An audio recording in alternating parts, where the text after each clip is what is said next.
ሞሳድ በቴህራን የአሜሪካ ጀት በኢራን ተመታ። ሞሳድ ቴህራንን ተቆጣጠራት። የኢራን አብዮታዊ ዘብ ሞሳድ እጅ ላይ ወርቋል። አንድ ከፍተኛ የኢራን ባለስልጣን የኢራንን የስለላ ቡድን የሚመሩት የሞሳድ ቅጥረኞች ናቸው የሚል አደገኛ መረጃ አጋርተዋል። ወዲህ ደግሞ ዶናልድ ትራምፕ የሚተማመኑበት ኤፍ-15 የጦር ጀት የኢራን ሚሳኤል እራት ሆኗል። በርካታ አሜሪካ ሰራሽ ኤፍ-15 ጀቶች ከአየር ወደ መሬት ተፈጥፍጠዋል። ጥቃቱ ትራምፕን ያስቆጣና ያበሸቀ ሆኗል። እስራኤል ቆስላለች። የነብሩን ጭና የለቀቁት ኔታንያሁ በቴህራን ክሩዝ ሚሳኤል ሀገራቸው እየተደበደበች ነው። በአሁኑ ሰዓት ቴልአቪቭን ጨምሮ በርካታ የእስራኤል ከተሞች እየነደዱ ነው። ኢራን የሚሳኤል ማዕበል አዝምባለች። በዚህም የሞሳድ ዋና ቢሮ በሚሳኤል ጥቃት እንደተፈጸመበት ተረጋግጧል። ከዚህ ባለፈም በርካታ የአሜሪካ ኤፍ-15 የጦር ጀቶች በሰዓታት በፊት በኢራን ተመተው ወድቀዋል። በርካታ የአሜሪካ ወታደሮችም እንደ ቅጠል ረግፈዋል። በዚህ ጥቃት ትራምፕ መደናገጣቸው የተሰማ ሲሆን አሜሪካ ታይቶ የማይታወቅ ጥቃት ኢራን ላይ ለመፈጸም አደገኛ የሚሳኤል ቦምቦችን ማሰማራቷ ታውቋል። ኢራን በአንጻሩ የዓለም የኢኮኖሚ ትንፋስ የሆነውን የሆርሙዝ ሰርጠን ዘግተዋለች። የተወደዳችሁ የቻናላችን ቤተሰቦች ነገሩ ከሚታሰበው በላይ እየተጋጋለ ነው። አሁን ካለው የባሰ አስከፊ ሁኔታ እየተፈጠረ ነው። የዱባይ ህንፃዎች ደግሞ በዛሬው ዕለት በሚሳኤል ነደዋል። ኢራንም የአሜሪካን የጦር ጀቶች መታጥላለች። ኔታንያሁም እስካሁን ያሉበት አልታወቀም። በዚህ ዝግጅታችን እነዚህን ጉዳዮች በስፋት እንዳስሳለን።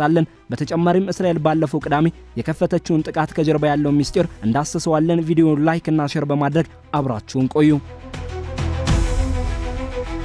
የኢራን የስለላ ቢሮ ሞሳድ እጅ ወርቋል የሚለው መረጃ እጅግ አስደንጋጭ ሆኗል። የቀድሞው የኢራን ፕሬዝዳንት መሐሙድ አህመዲነጃድ እንደገለጹት በኢራን ውስጥ የሞሳድ ሰላዮችን ለማደን የተቋቋመው ሚስጥራዊ ደህንነት ክፍል በራሱ በሞሳድ ወኪልና በሌሎች ሰላዮች ይመራ እንደነበር ገልጿል። የቦምብ የሆነ መረጃ እውነትነቱ ከተረጋገጠ በኢራን የሀገር ውስጥ ደህንነት መዋቅር ላይ እጅግ ከፍተኛ የሆነ የደህንነት ጥሰት መከሰቱን ያሳያል። በተጨማሪም አያቶላን ጨምሮ የኢራን ከፍተኛ ባለስልጣናት ለምንና እንዴት እንደተገደሉም ፍንጭ የሚሰጥ ነው። የስለላ ቢሮው በሞሳድ እጅ የወደቀበት ኢራን የአሜሪካ አስፈሪ ጀቶችን በመደብደብ እየተበቀለች ነው። በዛሬው ዕለት በርካታ የአሜሪካ ጀቶች በኢራን ሚሳኤል ተመተዋል። በመካከለኛው ምስራቅ በተቀሰቀሰው ከፍተኛ ውጥረት ሳቢያ ኤፍ-15 ስትራይክ ኢግል የተሰኘው የአሜሪካ የጦር አውሮፕላን በዛሬው ዕለት በኩዌት ግዛት ላይ መውደቁ ታውቋል።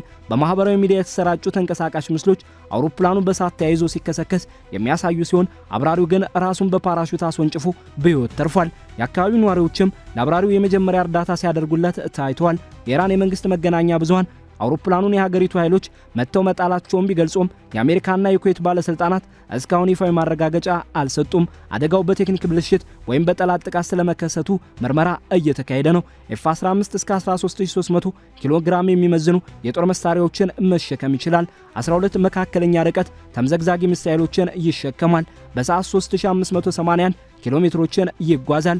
ይህም የዓለማችን ፈጣኑ የውጊያ ጀት ያደርገዋል። ዘመናዊ ራዳር፣ ሴንሰሮችና የኮሙኒኬሽን መሳሪያዎች የተገጠሙለት ሲሆን በየትኛውም የአየር ሁኔታ በቀንም ሆነ በምሽት ጥቃት ማድረስ ይችላል። በአሜሪካ ሚዙሪ ግዛት ሴንት ሉዊስ ከተማ የሚመረት ሲሆን በየካቲት 21 መጀመሪያ የሙከራ በረራ አድርጓል። በ23 ሙከራውን አጠናቆ በሰኔ ወር 2024 በአሜሪካ ኦሪገን በይፋ አገልግሎት መስጠት ጀምሯል። እስካሁን የኤፍ-15 ኤክስ ጀት ብቸኛው ተጠቃሚ አሜሪካ ናት። የአስፈሪ ጀት ግን ከኢራን ክሩዝ ሚሳኤሎች አላመለጠም። ኢራን ጀቱን መታ በመጣል ትራምፕን አስደንግጣለች። ኢራን እንዲህ ያሉ ጥቃቶችን እየፈጸመች ቢሆንም የብረት አጥሯ ግን ተጥሷል። ኢራን የማይደፈር ስትል የገነባቸው የብረት አጥር በአሜሪካና እስራኤል የላቀ የቴክኖሎጂ የበላይነት፣ ረቂቅ የሂሳብ ስሌትና አስደንጋጭ ፍጥነት ፊት ልክ እንደ ሸረሪት ድር በቀላሉ ተበሳጽሶ ወድቋል። ይህ ክስተት ተራ ወታደራዊ ግጭት ሳይሆን የዘመናችንን የጦርነት ታሪክና የቀጠናውን የፖለቲካ ትርክት ሙሉ በሙሉ የቀየረ ታሪካዊና አውዳሚ የቅድመ መከላከል ጥቃት ነው። ታዲያ ይህ ሁሉ እንዴት ሊሆን ቻለ? በአስፈሪነቱ የሚነገርለት የኢራን ራዳርና የአየር መከላከያ ስርዓት ለምን ዝምታ መረጠ? የማይገበረው መከላከያቸውስ እንዴት በቅጽበት ማማ? የዚያም ምሽት አስፈሪና ታሪካዊ ክስተት ጥልቅ ምስጢር መፈተሽ የኢራን ደካማ ጎን ያሳየናልና እንመልከተው። እስራኤል የአንበሳ ጩኸት ወይም ላዮንስ ሮር ስትለው፣ አሜሪካ ደግሞ ታላቅ ቁጣ ኦፕሬሽን ኤፒክ ፉሪ ብለዋለች። የዚህ የተቀናጀ ጥቃት ዋና መልእክት ግልጽ ነበር። ይህ የኃይል ማሳያ ብቻ አልነበረም። የጥቃቱ ዋነኛ ኢላማ የኢራን ጠቅላይ መሪ አያቶላህ አሊ ኻሜኒን ማስወገድ ነበር።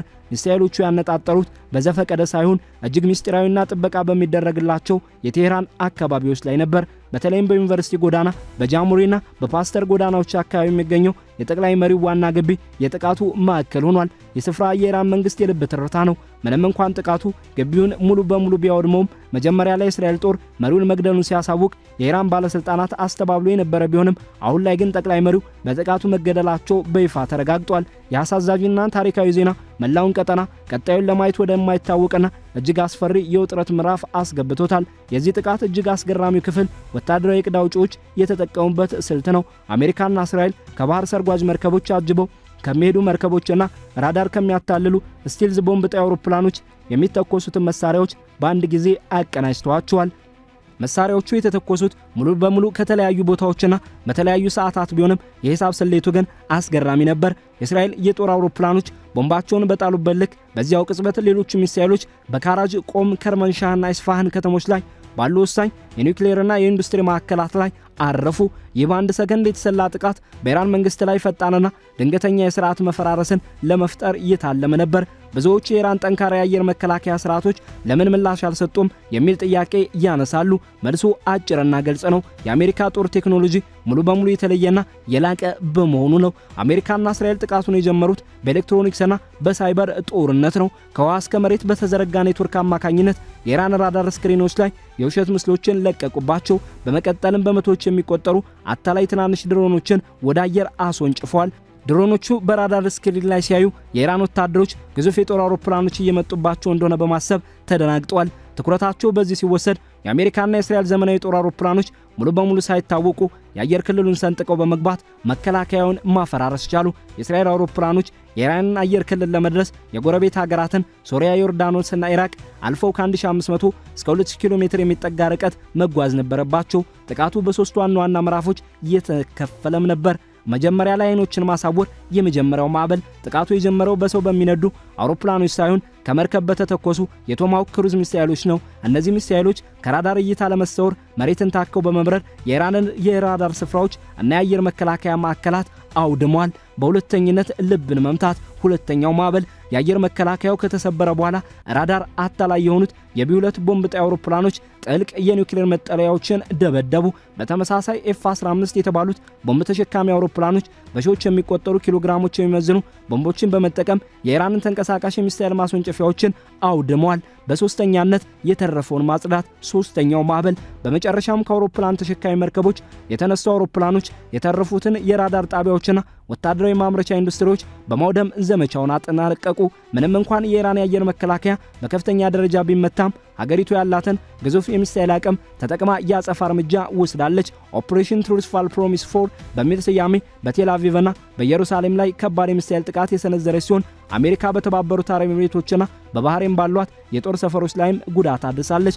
ኩዌት የአየር ክልሏን ስትዘጋ መላው የባህረ ሰላጤው ቀጠና በከባድ ውጥረት ውስጥ ይገኛል። ይህ አውዳሚ ጥቃት ዘመናዊ ጦርነት ምን ያህል በቴክኖሎጂ በረቂቅ ስሌትና በኤሌክትሮኒክስ የበላይነት ላይ የተመሰረተ እንደሆነ በግልጽ አሳይቷል። ጠቅላይ መሪው መገደላቸው በይፋ መረጋገጡና ሀገሪቱ የሰጠችው ፈጣን ያጸፋ ምላሽ የጦርነት ገና ብዙ ያልታዩ ምዕራፎች እንዳሉትና ቀጠናውን ወደ ከፍ አቅጣጫ ሊወስደው እንደሚችል በግልጽ ይጠቁማል።